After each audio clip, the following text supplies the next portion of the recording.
Miren, mañana se presenta el libro Nunca Más en la Universidad Nacional de San Luis. Eh, Hemos hecho ya nota vinculado con esto con quien ha sido la editora del libro, que es la doctora Riveros, quien nos explicó en qué consistió su tarea. Recuerdan que yo les pregunté expresamente, como si no supiera qué es editar un libro, ser editora, les pregunté expresamente por qué editora del libro. Porque yo conocía una versión mimeografiada, creo, del Nunca Más en la Universidad Nacional de San Luis, que nunca tuvo una circulación masiva. Bueno, ahora va a salir, y ella nos explicó que la tarea había sido en poder recopilar, eh, digamos, los antecedentes que se mencionan en ese Nunca Más en la Universidad Nacional de San Luis, y que están, digamos, algunos pocos legibles en la edición que se conocía acá. Pero además del libro El Nunca Más en la Universidad Nacional de San Luis, hay otros libros que a lo mejor algunos han sido olvidados, que, digamos, narran el periodo del proceso militar en el ámbito de la Universidad Nacional de San Luis.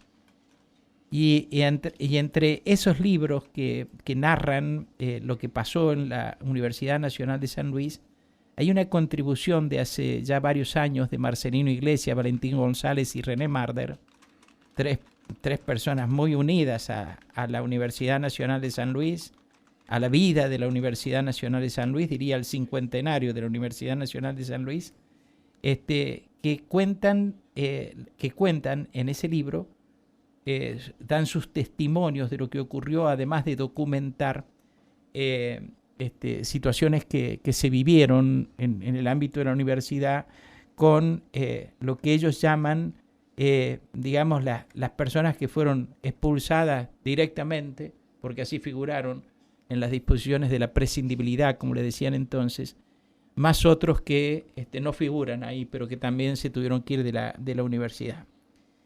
Eh, Después de largo tiempo tengo el placer de hablar con Marcelino Iglesias, que ahora es el intendente de Guaymallén, en la provincia de Mendoza, y que ha sido funcionario aquí en la Universidad Nacional de San Luis. En realidad él se formó en la universidad, hizo toda su carrera universitaria en la universidad y después volvió una época, digamos, a colaborar con una de las gestiones. Marcelino Iglesias, buen día, ¿qué tal? Buenos días, Mario. Bueno, en primer lugar, para mí, desde el punto de vista de los afectos, siempre es muy importante cualquier cosa que me vincule a mi querida Universidad Nacional de San Luis. Digo mi querida porque fue una etapa muy intensa, pero muy feliz, aún con todos los avatares que pasaron. Bueno, forma parte de la vida. Y la vida no tiene beneficio de inventario, Mario. La vida tiene sus cosas buenas y sus cosas no tan buenas. A mí me pasaron muchas cosas buenas en San Luis, Ujú. en esa universidad donde me formé como químico y bioquímico, pero fundamentalmente como persona, donde inicié mi militancia eh, político-partidaria, tanto en la Franja Morada como en la Juventud Radical, en el Centro de Estudiantes, eh, y viví desde el 72 en San Luis hasta el 78, diciembre del 78, que me recibí, 79, perdón. Sabes que justamente tengo abierto el libro La época del terror en la Universidad Nacional de San Luis en la página en que, a manera de conclusiones de una de tus aportes a esa obra, hablas de la etapa más hermosa y sin lugar a dudas más intensa de mi vida en la Universidad Nacional de San Luis. Sí, sí, así fue. Y haces Y referencias a las diferencias políticas, a las pasiones, a la vehemencia puesta para la lucha política, pero finalmente haces un discurso que, digamos, me parece que tiene una gran vigencia para el momento, es decir, que finalmente los adversarios no son enemigos, ¿no? no, bueno, eso fue una de las características de la universidad. Nosotros teníamos diferencias que eh, las exponíamos públicamente, fundamentalmente en las asambleas que hacíamos en el aula magna de la vieja, allá en la calle Pedernera. La verdad que eran bastante frecuentes las asambleas, tenemos que ubicarnos en contexto. Estamos hablando de la década del 70, donde había un fuerte sentimiento antiimperialista por la invasión de Estados Unidos a Vietnam. Los países de África se estaban liberando de la colonización básicamente europea, británica, belga, holandesa, etcétera. Bueno, había una vocación de cambio. Había ocurrido el Mayo francés en 1968.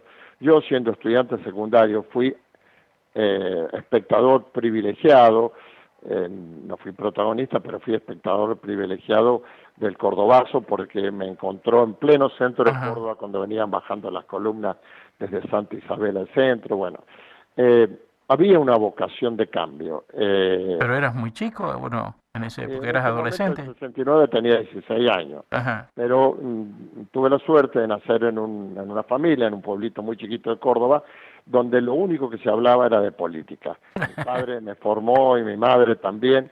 La verdad que la gran herencia, no me dejaron fortuna, pero sí me dejaron valores, principios, ideas, bueno. Pero en la Universidad de San Luis había un aire de tolerancia. Discutíamos arduamente. Había un grupo de anarquistas que era muy buena gente, bueno, con la gente tanto de la JUP como del FEN, que eran los dos sectores que tenía el peronismo, el denominado de izquierda y el denominado de derecha. Yo tenía buenas relaciones, todos teníamos buenas relaciones, porque teníamos un común denominador. En aquella época prácticamente todos íbamos al comedor universitario de la calle Bolívar, primero, y después la calle Rivadavia, y ahí compartíamos las mesas y intercambiábamos ideas. Bueno, la verdad que esto hizo que fuera mucho más llevadera, pero como estamos hablando del 24 de marzo del 76, un día que está grabado a fuego en la memoria de la gente, yo, Mario, quiero que me permitas hacer un poco de historia, porque no me gustan los relatos parciales, facciosos y en último caso mentirosos. La verdad tiene que ser toda la verdad, no parte de ella. Yo me incorporé a la universidad en el año 72, había algunas movilizaciones, gobernaba Lanús, ya se avisoraba la salida electoral. Bueno, y en el año 73 gana prácticamente primera vuelta, porque salió con el 49% el 11 de marzo del 73, la fórmula Cámpora-Solano-Lima. Sí.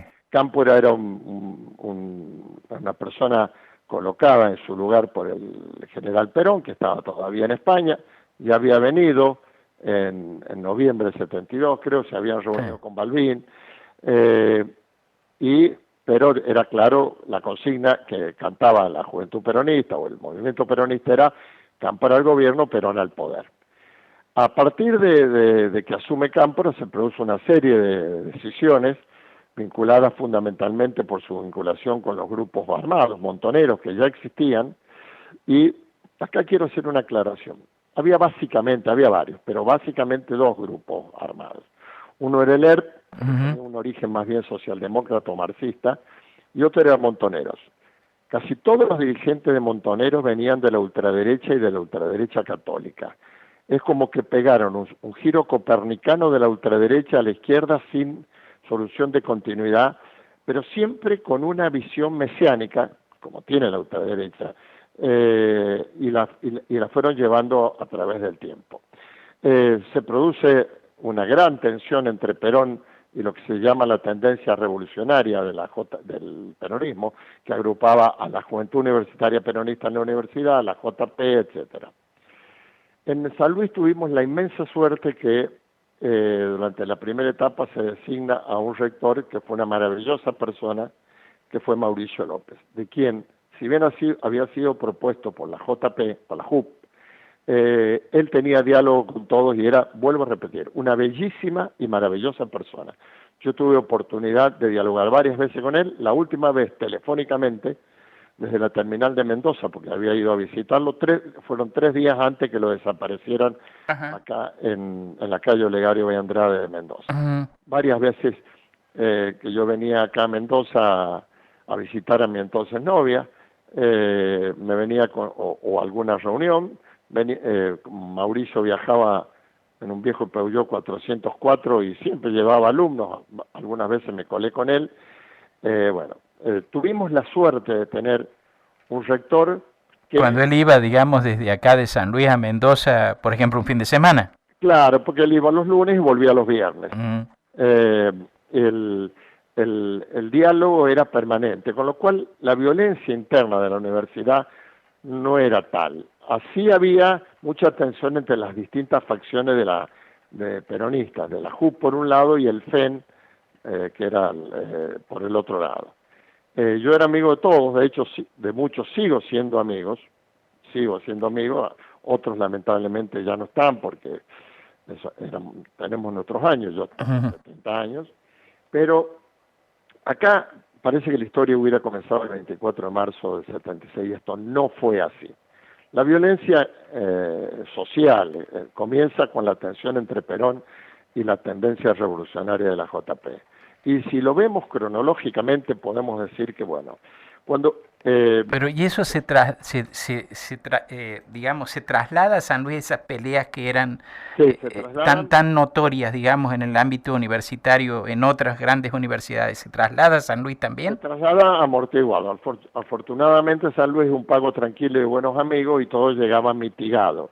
Y ese encuentro que teníamos cotidianamente en el comedor universitario hacía que viniéramos más el compañero de trabajo, de estudio, que al adversario político. Nunca hubo violencia física entre nosotros.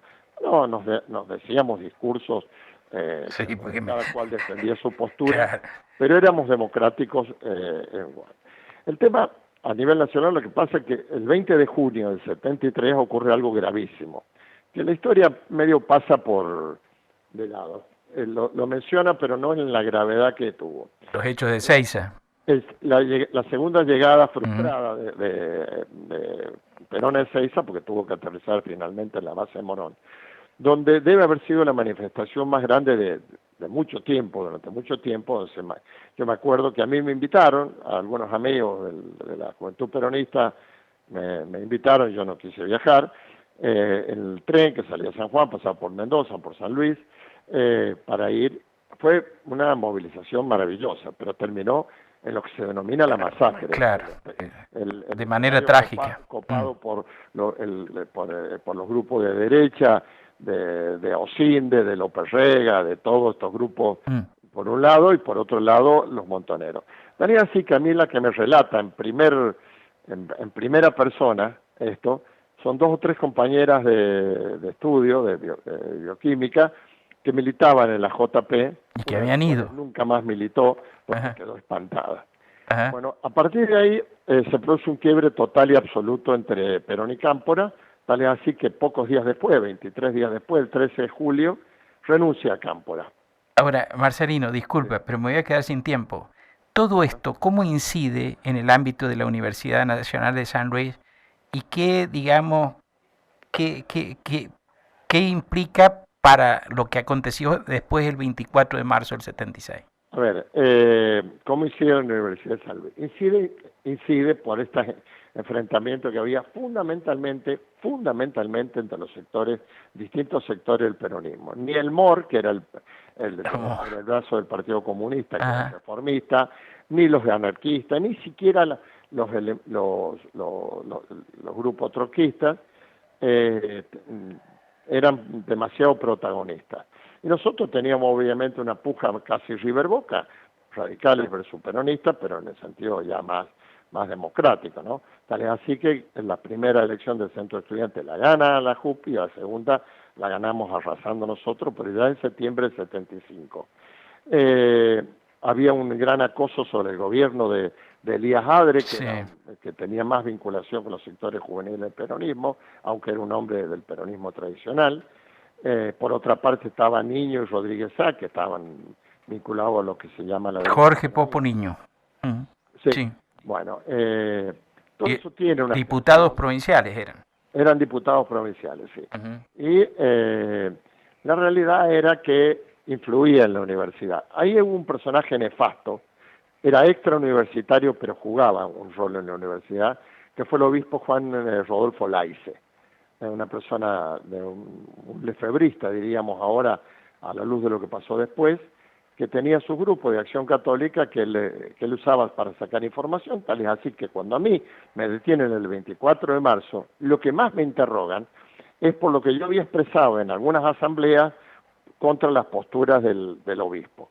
La verdad que se dio una injerencia ajena nefasta.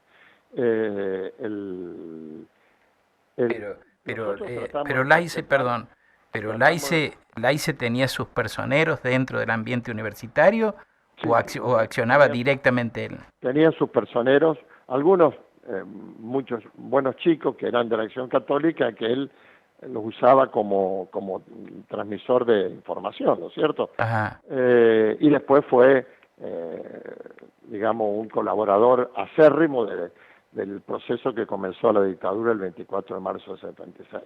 Vuelvo a repetir, a mí lo que más me interrogan en todos los interrogatorios que me hicieron ahí en el comando de inteligencia fue por lo que yo había dicho el ICE, era un personaje nefasto y siguió mucho tiempo después, ¿no?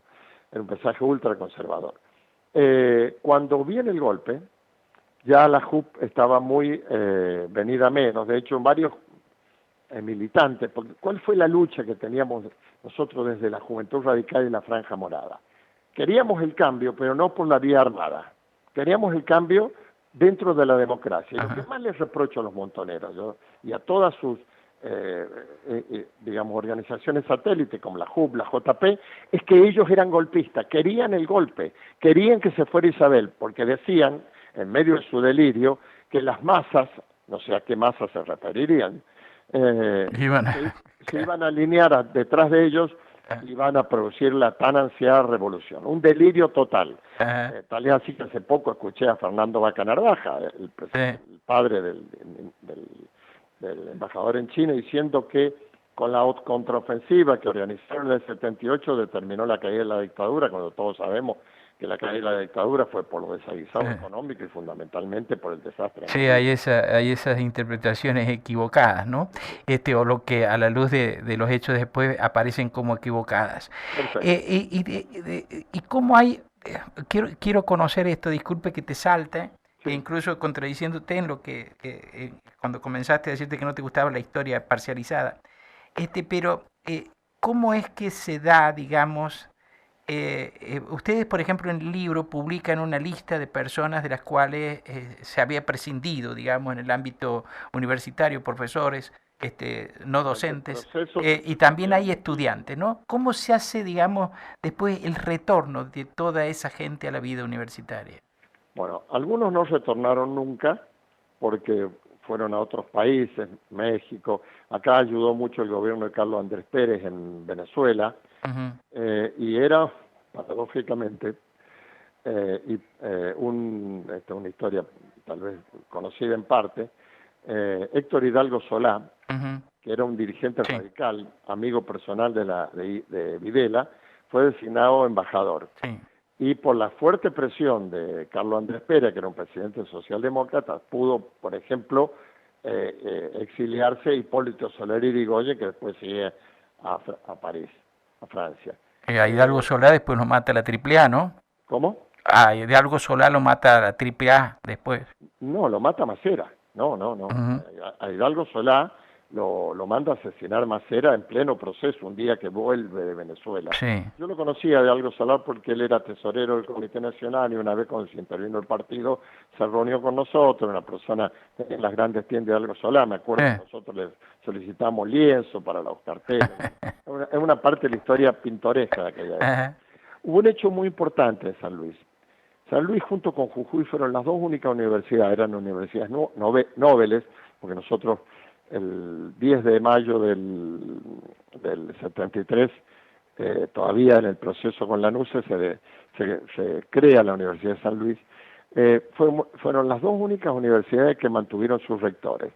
Y afortunadamente la presencia de Mauricio López le dio un bálsamo de armonía, de paz, en medio de una situación, Mario, que yo te la quiero describir.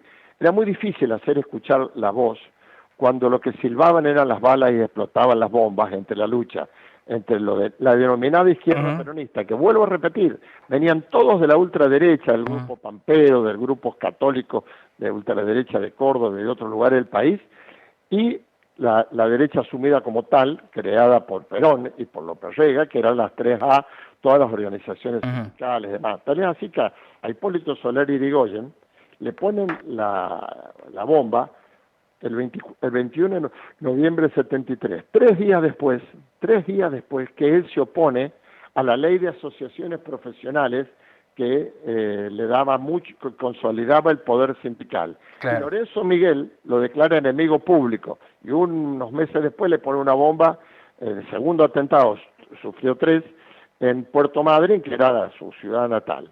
Sí. Bueno, en medio de ese caos que verdaderamente había, sumado al caos económico, al Rodrigazo, Gómez Morales, todo eso, la verdad, yo tengo que decir con mucho dolor, Mario, con mucho dolor, que el 24 de marzo, que a mí me van a buscar a la madrugada, no me encuentren, me van a buscar después a las 10 de la mañana del día 24, que es un día destemplado, así medio como hoy, nublado, por lo menos que en Mendoza está nublado, y fresco, me van a buscar y me llevan, y me dejan con detención un tiempo, después de detención domiciliaria, 1 año y medio, que no me podía salir de San Luis sin pedir autorización, un salvoconducto, porque si no me encontraba en los retenes que había, o en Desaguadero para el lado de Mendoza, o en Vizcachera para el lado de Córdoba, y me agarraban de las pestañas y me metían para adentro. Disculpa, justamente hemos llegado al 24 de marzo, pero se me terminó el tiempo.